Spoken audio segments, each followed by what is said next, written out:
शाहरुख की सनक की शिकार अंकिता ने दम तोड़ दिया। कड़ी सुरक्षा के बीच उसका शव दुमका में पैतृक घर जरवाडी पहुंचा, जहां नम आंखों से उसे अंतिम विदाई दी गई। आपको दिखा रहे हैं अंकिता से जुड़ी 5 तस्वीरें, जहां रिम्स में दम तोड़ने के बाद अंकिता को पैतृक गांव में अंतिम विदाई दी गई। बेदिया घाट पर अंकिता का अंतिम संस्कार किया गया, जिसमें हजारों लोगों की भीड़ जुटी रही। वहीं दुमका में लोगों के आक्रोश को देखते हुए धारा 144 लगा दी गई है। लेकिन इन सभी तस्वीरों को देखिए आप, और बड़ा सवाल यहां पर यही है कि दोषी शाहरुख को कड़ी से कड़ी सजा आखिर कब तक मिल पाएगी। तस्वीरें आपके टीवी स्क्रीन पर, जहां पर पंचतत्व में अंकिता विलीन हो गई। लेकिन सवाल अभी भी कायम है कि आखिर आरोपियों को सजा कब मिल पाएगी।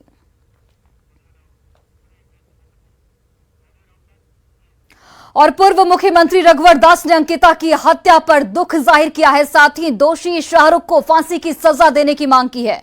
उन्होंने इस पूरे मामले में एसआईटी का गठन कर 15 दिन में मामले का निपटारा करने की मांग भी की है। ने घर में घुसकर पेट्रोल डालकर उसे आग लगाने का काम किया। वो मानवता और समाज और हमारा झारखंड शर्मसार हुआ। ये बहुत ही दुखद घटना। और जिस तरह माननीय हेमंत सोरेन जी की सरकार में बैठने के साथ ही जिस तरह झारखंड के हमारे आदिवासी बच्चियों, महिलाओं के साथ लगभग 1000 से ज्यादा घटना घटी, तो मैं इस सरकार से मांग करता हूं कि आप अविलंब एसआईटी गठन कर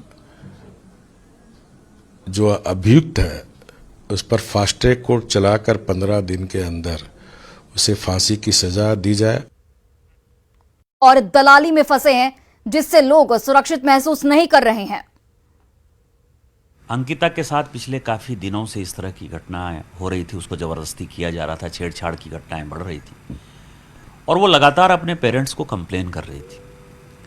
लेकिन उसके बावजूद भी वहां का जो पुलिस प्रशासन है वो मुस्लिम अपराधियों को बचाने के लिए काफ़ी एक्टिव था, क्योंकि वही एक ऐसा मुस्लिम पदाधिकारी है जो बालू, गिट्टी और दारू की जो है दलाली कर रहा है और सरकार को पैसा दे रहा है। और उसके बाद इस तरह की घटना हो जाने के बाद पूरी सरकार बंगाल से बस लाकर लतरातू डैम में पिकनिक मनाती रही, बोट पर घूमती रही, लेकिन हेलीकॉप्टर और एयर एम्बुलेंस से हम अंकिता को एक बेहतर इलाज नहीं दे पाए।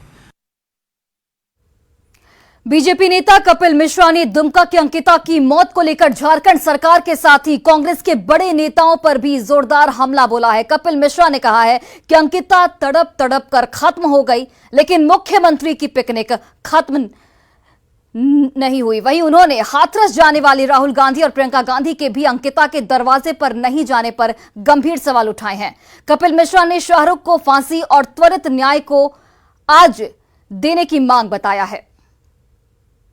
झारखंड में अंकिता की मृत्यु को भी 24 घंटे से ज्यादा बीत चुके हैं और मुख्यमंत्री जी अभी भी अपनी पिकनिक में बिजी हैं। अभी तक सरकार से कोई दरवाजे पे पहुंचा नहीं अंकिता बिटिया के। और मैं ये पूछना चाहता हूं कि ये जो हाथरस जाने वाले थे राहुल गांधी, प्रियंका गांधी, ये जो पूरा कारों का काफिला लेके नेता जाके खड़े होते थे, आज तो इनकी अपनी सरकार चल रही है ना। अब राहुल गांधी, प्रियंका गांधी और इनके नेताओं के पास टाइम नहीं है अंकिता के दरवाजे पे जाके खड़े होने का, उसके माता पिता के कंधों पर हाथ रखने का। क्या आप धर्म देख के ये डिसाइड करते हैं कि कब आपको दुख होगा किसी बिटिया के मृत्यु पर?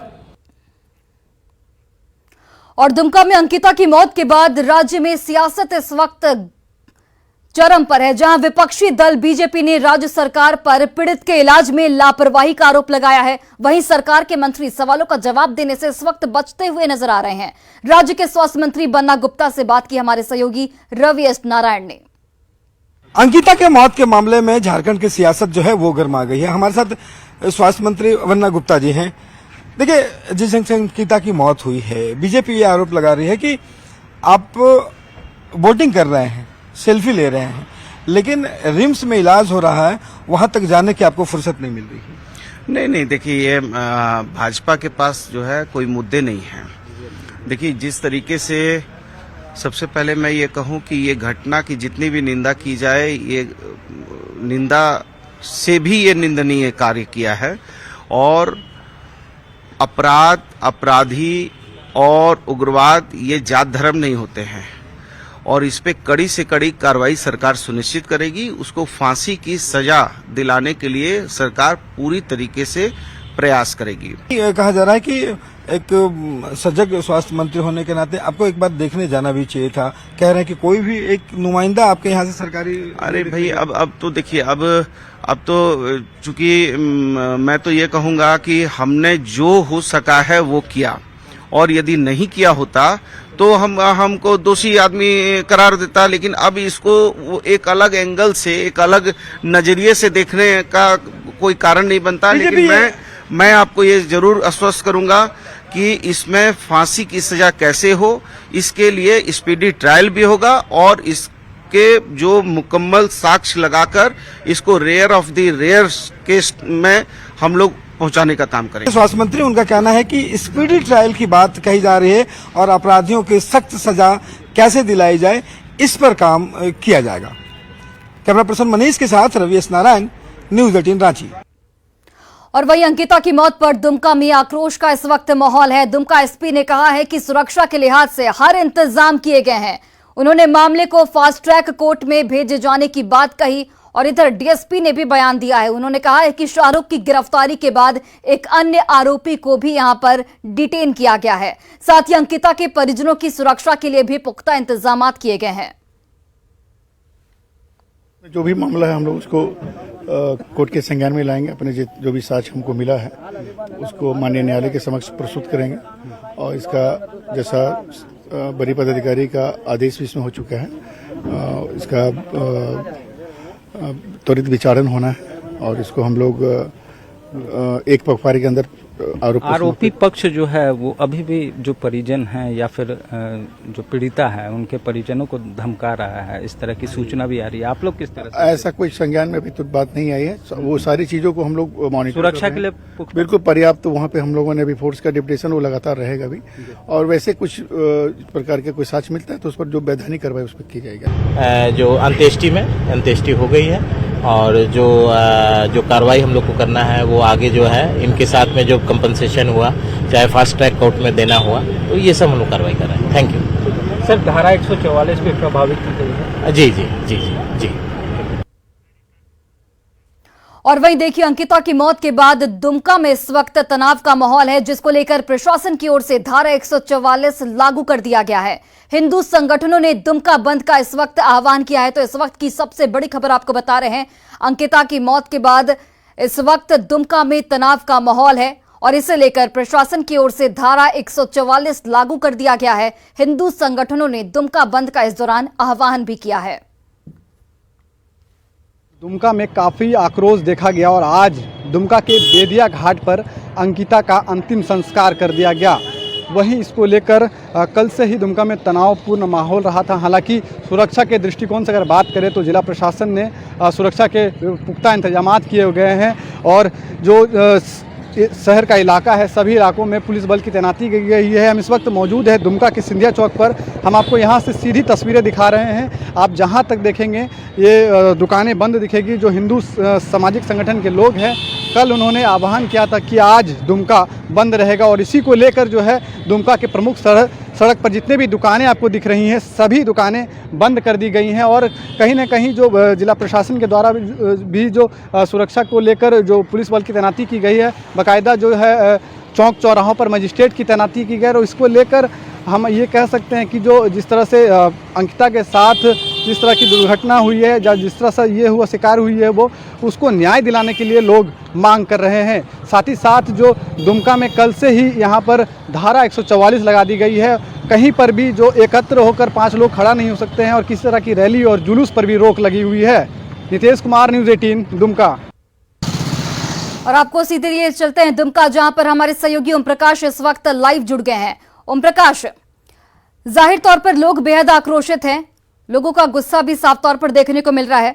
धारा 144 दुमका में लागू कर दी गई है, लेकिन वहीं राज्यपाल ने भी इस पूरे मामले को संज्ञान में लिया है। डीजीपी और चीफ सेक्रेटरी को भी तलब किया गया है। ऐसे में यह संभव है कि अब जल्द से जल्द फास्ट ट्रैक कोर्ट का गठन कर दिया जाएगा और आरोपियों को कड़ी से कड़ी सजा दी जाएगी। जी बिल्कुल, बात अगर की जाए तो पूरे मामले को लेकर राजभवन भी पूरी तरह से सक्रिय हो चला है और उसी की बानगी है कि डीजीपी हो या फिर मुख्य सचिव सभी को तलब किया गया है राजभवन के और वहां पर राज्यपाल के समक्ष इन्हें पेश होना और राज्यपाल तमाम चीजों पर रिपोर्ट मांगेंगे और इन रिपोर्ट को भी और पूरी तरह से उसका इम्प्लीमेंट भी करना है। वहीं अगर दुमका की बात की जाए तो दुमका शहर में फिलहाल धारा 144 जो है वो लागू है। वहीं चौक चौराहों की बात की जाए तो तमाम चौक चौराहे ऐसे हैं जो भी संवेदनशील इलाके हैं, वहां पर सुरक्षा के पुख्ता इंतजाम किए गए हैं। जाहिर पुलिस बलों की तैनाती है तो वहीं दूसरी तरफ मजिस्ट्रेट का भी डेपुटेशन किया गया है। वहीं जो वरीय अधिकारी हैं, एसपी हो गए या फिर जिले के उपायुक्त, तमाम लोग जो हैं वो सड़कों पर ही दिन रात राउंड मार रहे हैं ताकि स्थिति जो है और जो सड़कों में लोग जो हैं वो सड़कों पर न निकले, किसी भी तरह की स्थिति को तनावपूर्ण होने से बचाया जा सके। तमाम चीजें हैं। वहीं पूरे मामले को लेकर एक जो आरोपी जो अब तक जो पीड़ित पक्ष है उसके द्वारा लगातार ये आरोप लगाया जा रहा था, छोटू खान, उसे भी फिलहाल पुलिस के द्वारा डिटेन कर लिया गया है और उससे भी फिलहाल पूछताछ की जा रही है। उम्मीद की जा रही है कि जल्द ही पूरे मामले में पूछताछ खत्म होने के बाद उसे गिरफ्तार कर लिया जाएगा। हालांकि अब तक गिरफ्तारी की बात सामने नहीं आई है। दूसरी तरफ अगर बात करें दुमका शहर की तो दुमका शहर में लोग जो हैं वो गुस्से में तो जरूर हैं, आक्रोशित भी हैं, लेकिन उनका एक ही मांग है कि किसी भी हाल में जो आरोपी है उसे फास्ट ट्रैक कोर्ट के तहत सजा दिलाई जाए। और चलिए ओम प्रकाश, आप नजर बनाए रखिए, अपडेट के लिए वापस लौटेंगे। फिलहाल के लिए बहुत बहुत धन्यवाद। बढ़ते आगे, केंद्रीय मंत्री अर्जुन मुंडा ने अंकिता हत्याकांड को जघन्य अपराध बताया है। साथ ही अपराधी शाहरुख को फास्ट ट्रैक कोर्ट से स्पीडी ट्रायल कर फांसी की सजा सुनाने की यहां पर उनकी ओर से मांग की गई है। उन्होंने पीड़ित के परिवार को सरकार की ओर से मुआवजा और नौकरी देने की भी मांग की है।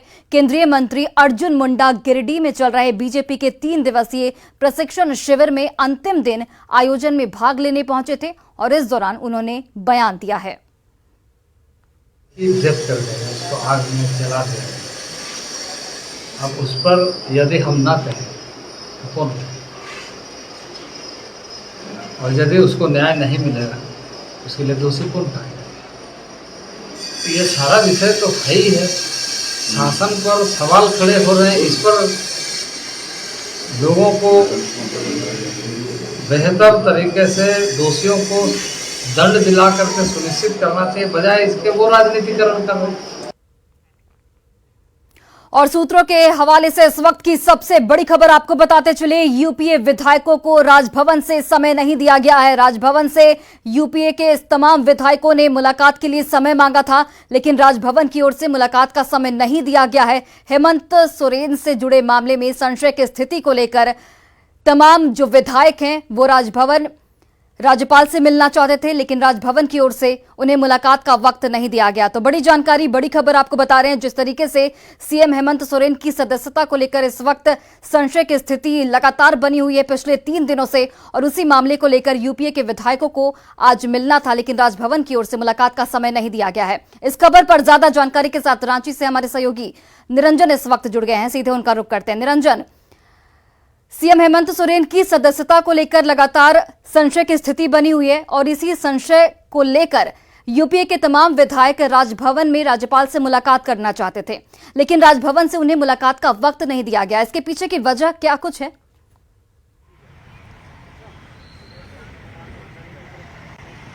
जी बिल्कुल, आपने सही कहा कि जिस तरह से कल प्रेस कॉन्फ्रेंस मुख्यमंत्री आवास पर यूपीए के गठबंधन ने किया है, उस पर सीधे राजभवन को ही सवाल खड़ा किया है।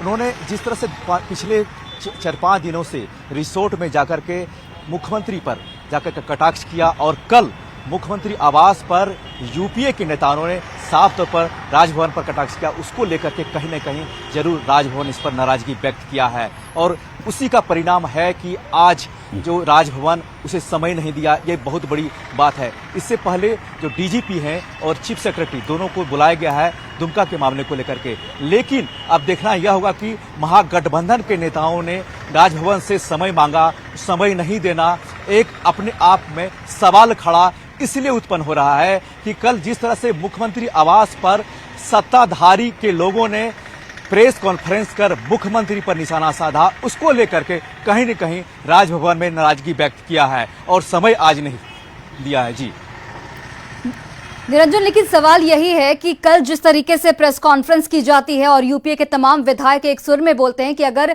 राज्यपाल के पास कोई फैसला है तो उन्हें उस फैसले को सार्वजनिक करना चाहिए, लेकिन आखिर फैसले को सार्वजनिक करने में इतनी देर क्यों लग रही है?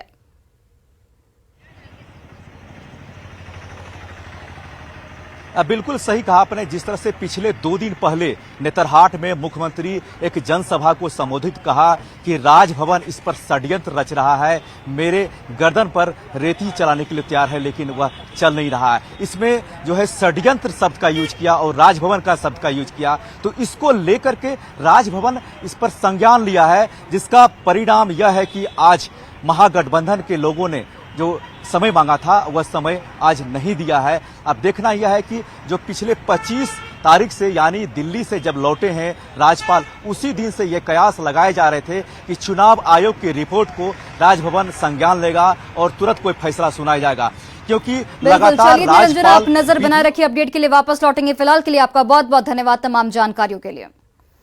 और धनबाद में निजी अस्पताल पर लापरवाही बरतने का आरोप लगा है। इसमें एक बच्चे की मौत हो गई है। घटना बागमारा के हरियाणा नेहरू चौक के पास अंबे हॉस्पिटल की है। यहां डॉक्टरों की लापरवाही से 3 साल के बच्चे की मौत हो गई। डॉक्टरों पर लापरवाही का आरोप लगाते हुए परिजनों ने अस्पताल में जमकर बवाल काटा। दरअसल बच्चे को हार्निया के ऑपरेशन के लिए अस्पताल में भर्ती कराया गया था। आरोप है कि बच्चे को बेहोशी का ओवरडोज इंजेक्शन दे दिया गया, जिसके बाद उसकी तबीयत बिगड़ गई और उसे दूसरे अस्पताल में ले जाया गया, लेकिन जान उसकी नहीं बचाई जा सकी। तो बोला कि आपका बच्चा का कंडीशन बहुत खराब था, उसको होश में नहीं आने का, इसलिए यहाँ से रेफर कर दिए। उसके बाद बोला बीजीएच भेज दिए, वहाँ गए, वहाँ भी नहीं, ये लोग खाली घुमा रहा, बच्चा रोड में थी। वहाँ से फिर उमा शंकर के पास गया तो बच्चा डेट कर दिया। और फिलहाल इस बुलेटिन में बस इतना ही, लेकिन खबरों का सिलसिला लगातार जारी है। आप देखते रहिए न्यूज़ 18 बिहार झारखंड।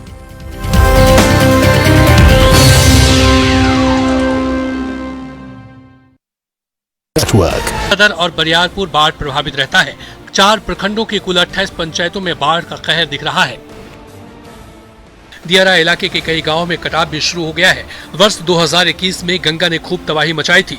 जलस्तर में वृद्धि होने के साथ ही कुतलुपुर पंचायत के बहादुर नगर वार्ड संख्या 17-18 के बाद अब वार्ड संख्या 3 में कटाव विकराल रूप ले चुका है, जहां तेजी से कटाव आरंभ हो गया है। इधर जिला प्रशासन ने भी बाढ़ से निपटने के लिए पहले से कमर कस अपनी पूरी तैयारी कर रखी है।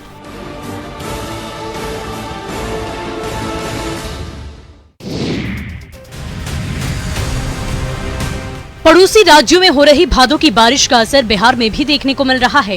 गंगा नदी खतरे के निशान तक पहुंच आई है, जिससे लोगों में दहशत है। गंगा के जलस्तर में वृद्धि के बाद छपरा में भी गंगा अब लोगों को डराने लगी है। यहाँ गंगा की सहायक नदी सरयू उफान पर है, जिसके कारण शहर के निचले इलाकों में बाढ़ का पानी फैल गया है। नई बस्ती इलाके में लोगों के घरों में पानी घुस गया है, जिससे 50 से अधिक परिवार बाढ़ से प्रभावित हैं। दूसरी तरफ राजधानी पटना में भी गंगा अब डराने लगी है। गंगा का जलस्तर लगातार बढ़ता ही जा रहा है। गांधी घाट समेत कई घाटों पर गंगा की धारा खतरे के निशान के पार बह रही है। ऐसे में एक बार फिर ये मौसम विभाग ने पूर्वानुमान में जताया था कि बिहार के 10 जिलों में झमाझम बारिश होगी, जिससे जलस्तर के बढ़ने की आशंका जाहिर की जा रही है। वहीं पटनावासी गंगा के बढ़ते जलस्तर को लेकर चिंता में हैं। गंगा खतरे के निशान से कुछ ही सेंटीमीटर दूर रह गई है।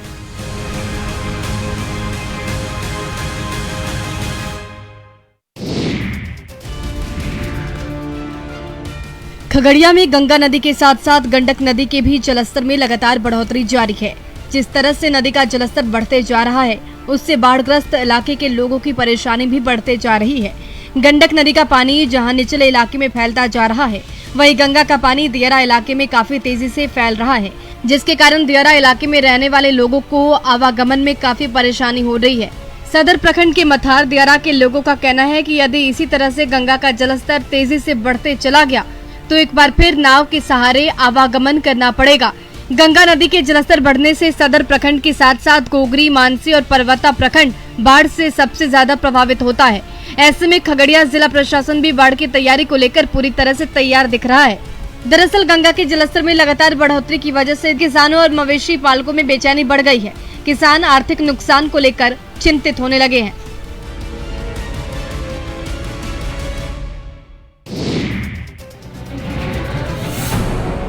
बेगूसराय में गंगा के जलस्तर में लगातार वृद्धि होने के साथ पेट सफा आयुर्वेदिक चूर्ण, पेट सफा हर रोग दफा।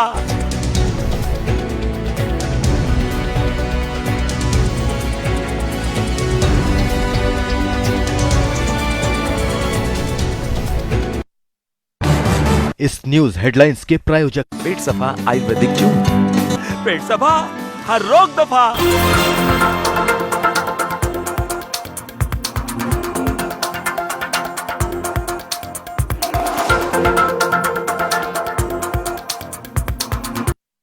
नेटवर्क के क्षेत्र में लोगों की परेशानियां बढ़ने लगी है। आलम ये है कि सादीपुर में मध्य विद्यालय के पास तकरीबन 5 फीट पानी जमा हो गया है। विद्यालय परिसर और विद्यालय भवन में भी पानी घुस चुका है।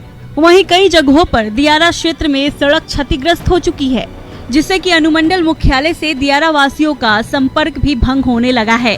कई जगहों पर सड़कों में कटाव की स्थिति बनी हुई है। पानी की वजह से सड़कें टूट रही है। वहीं फसलों को भी भारी नुकसान हुआ है और मवेशियों के लिए लगाए गए चारा गंगा में विलीन हो चुका है। अब पशुपालकों के सामने पशु के चारे की समस्या उत्पन्न हो गई है। अभी भी गंगा के जलस्तर में लगातार तेजी से वृद्धि हो रही है। अगर यही स्थिति रही तो 1-2 दिनों में इलाके में चारों तरफ पानी ही पानी नजर आएगा।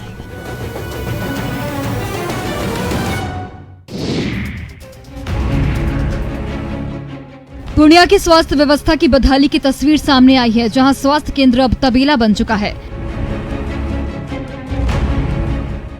दरअसल 22 प्रखंड के असजा मवैया में 7 साल पहले MSGP योजना से करोड़ों की लागत से स्वास्थ्य केंद्र बनाया गया था। निर्माण के 7 साल बाद भी आज तक स्वास्थ्य केंद्र का उद्घाटन नहीं हुआ है।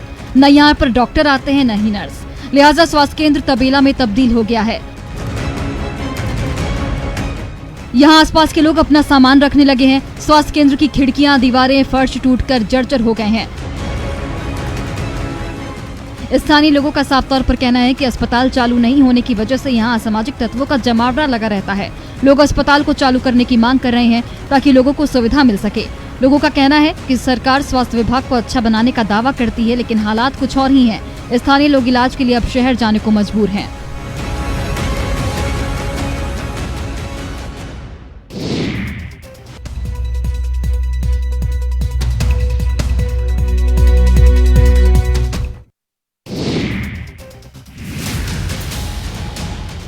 पटना के महात्मा गांधी सेतु के पाया संख्या 40 के पास उस वक्त अफरा तफरी का माहौल हो गया जब यात्रियों से भरी एक चलती बस में अचानक से आग लग गई और बस देखते ही देखते धू-धू कर जल उठी। हालांकि बस में आग लगते ही बस में सवार सभी यात्री बस से निकलकर भागने में सफल हो गए। बस सवार सभी यात्री पूरी तरह सुरक्षित हैं। घटना की जानकारी पुलिस और फायर ब्रिगेड को दिए जाने के बाद पुलिस और फायर ब्रिगेड की टीम ने मौके पर पहुंचकर काफी मशक्कत के बाद आग पर काबू पा लिया। हालांकि तब तक बस पूरी तरह जलकर खाक हो गई थी। अगलगी का कारण अब तक स्पष्ट नहीं हो सका है। आशंका ये जताई जा रही है कि शॉर्ट सर्किट के कारण ही बस के इंजन में आग लग गई होगी। देखते ही देखते पूरी बस धू-धू कर जल गई। बताया जा रहा है कि यात्रियों से भरी बस मुजफ्फरपुर से पटना की ओर आ रही थी और इसी दौरान महात्मा गांधी सेतु पर बस में आग लग गई। आग लग जाने से थोड़ी देर के लिए सेतु पर अफरा तफरी का माहौल हो गया और वाहनों का परिचालन थोड़ी देर के लिए रुक गया। बाद में बस में लगी आग को काबू पाने के बाद सेतु पर परिचालन को सामान्य कराया गया।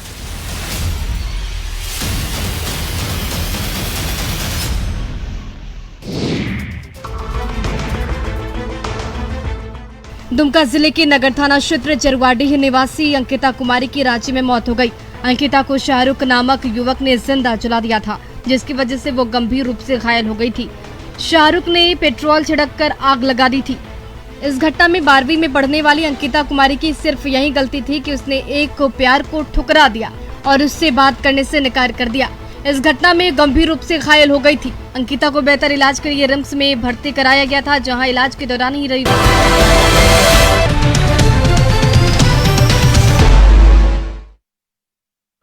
दुनिया जानती है स्ट्रॉन्ग मतलब माइथन स्ट्रॉन्ग। माइथन स्टील निर्माण का मानदंड। थोड़ी देर में RIL की सालाना आम बैठक 45वीं बैठक को संबोधित करेंगे चेयरमैन मुकेश अंबानी। कुछ बड़ी घोषणाएं कर सकते हैं चेयरमैन।